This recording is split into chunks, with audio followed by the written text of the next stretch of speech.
नमस्कार, मैं हूं मृत्युंजय कुमार झा और आप नजर अब तक की 20 बड़ी खबरों पर।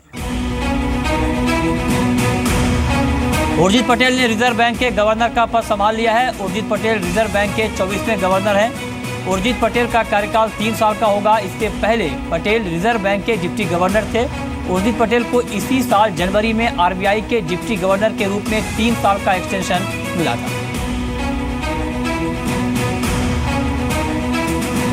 आने वाले दिनों में आपकी सेविंग्स पर कैंची चल सकती है। सरकार स्मॉल सेविंग्स और रिटायरमेंट फंड्स की ब्याज दरों में कटौती कर सकती है।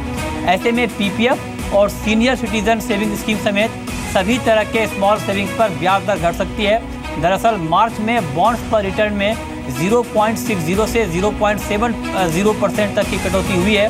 सरकार स्मॉल सेविंग्स पर ब्याज दर रिटर्न के लिहाज से तय करती है। ऐसे में प्रोविडेंट फंड्स के 8.8% पर बरकरार रहने की उम्मीद काफी कम हो गई है। अब आम लोग भी सरकारी बॉन्ड में निवेश कर सकेंगे। सरकार और रिजर्व बैंक ने इसकी प्रक्रिया को और आसान कर दिया है। अब आम निवेशक इसमें 10,000 रुपए में निवेश कर पाएंगे।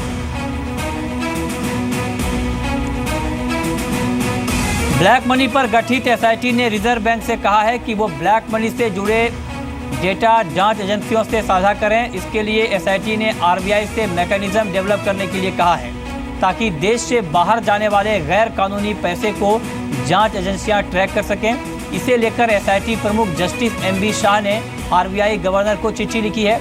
इसमें कहा गया है कि आरबीआई को एक ऐसा मैकेनिज्म डेवलप करना चाहिए जिसमें जांच एजेंसियों को गैर कानूनी फंड ट्रांसफर का तुरंत पता चल सके।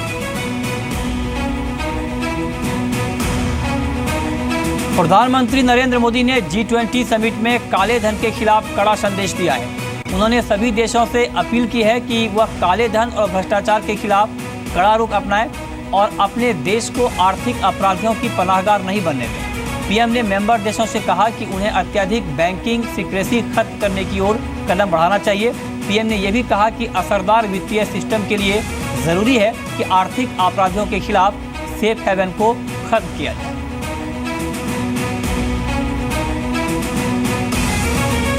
G20 देशों की बैठक के दूसरे और अंतिम दिन प्रधानमंत्री नरेंद्र मोदी ने ब्रिटेन की प्रधानमंत्री थेरेसा से भी मुलाकात की। बैठक में दोनों देशों के बीच कई मुद्दों पर चर्चा हुई। दोनों देश आपसी सामरिक भागीदारी बढ़ाने को लेकर भी राजी हुए। बैठक के दौरान पीएम मोदी ने ब्रिटेन की पीएम को भारत आने का न्योता दिया। इससे पहले G20 की अहम बैठक के दौरान रविवार को पीएम मोदी ने चीन के राष्ट्रपति शी जिनपिंग से मुलाकात की थी। इस दौरान एनएसजी पर चीन के सहयोग को लेकर भी बातचीत हुई। पीएम ने जिनपिंग से मुलाकात करते हुए कहा कि भारत और चीन की भागीदारी केवल इस क्षेत्र के लिए ही नहीं बल्कि पूरे विश्व के लिए महत्वपूर्ण है।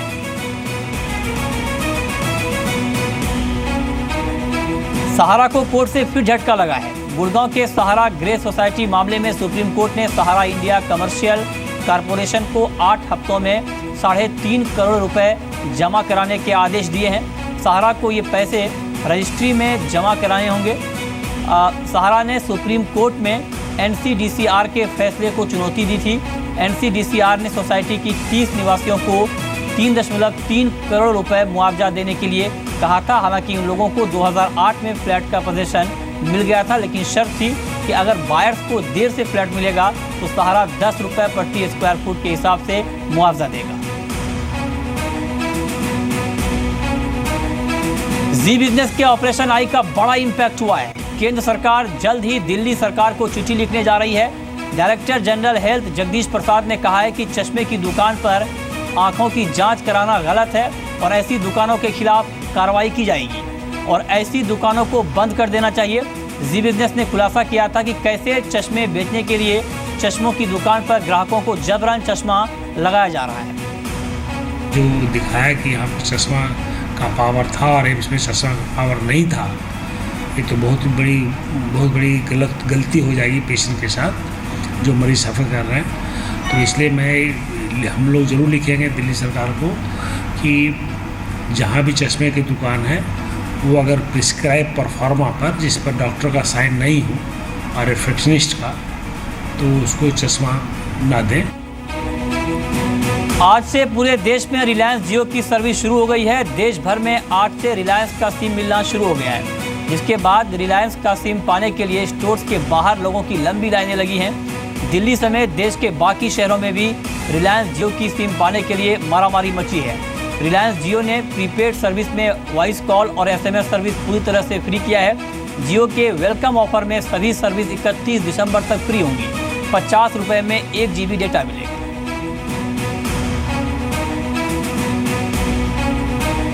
आज से देश भर में 10 दिनों तक चलने वाला गणेश महोत्सव की शुरुआत हो चुकी है। मुंबई, दिल्ली समेत कई शहरों में खास तैयारियां की गई हैं। पूरा देश गणेश चतुर्थी का त्यौहार मनाने में जुट गया है। आज घर घर गणपति विराजेंगे और अपने आशीर्वाद से सबको धन्य करेंगे।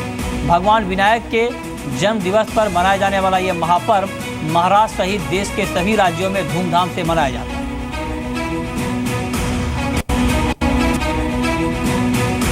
गणेश चतुर्थी के मौके पर मुंबई के सिद्धिविनायक मंदिर में विशेष आरती का आयोजन किया गया है। इस मौके पर सिद्धिविनायक मंदिर में श्रद्धालुओं की भारी भीड़ उमड़ी है।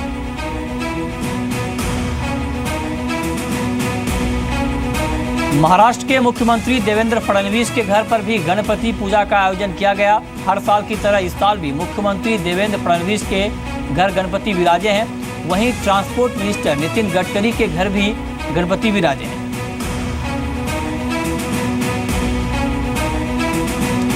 इतना ही नहीं, बॉलीवुड हस्तियों के घर भी गणपति की धूम देखने को मिल रही है। हर साल की तरह इस साल भी सलमान खान के गैलेक्सी अपार्टमेंट पर गणपति विराजे हैं।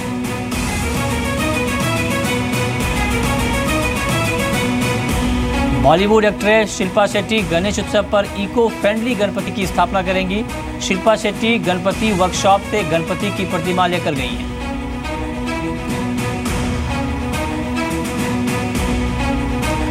आज देश भर में टीचर्स डे मनाया जा रहा है। इस मौके पर आज राष्ट्रपति प्रणब मुखर्जी देश भर के 346 शिक्षकों को सम्मानित करेंगे।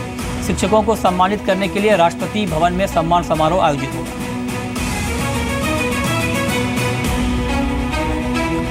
केंद्रीय गृह मंत्री राजनाथ सिंह ने हुर्रियत नेताओं पर कड़ा हमला बोलते हुए कहा है कि अलगाववादी नेताओं का लोकतंत्र में यकीन नहीं है। राजनाथ के मुताबिक हुर्रियत नेताओं में न कश्मीरियत है और न ही इंसानियत। राजनाथ ने श्रीनगर में प्रेस कॉन्फ्रेंस में कहा कि सरकार उनसे बात करना चाहती है जो कश्मीर में शांति चाहते हैं। राजनाथ ने यह भी कहा कि सरकार ने कश्मीर में पैलेट गन के विकल्प को लाने की बात की थी और अब घाटी में हिंसा के दौरान पावा शेल के प्रयोग को अनुमति दी गई।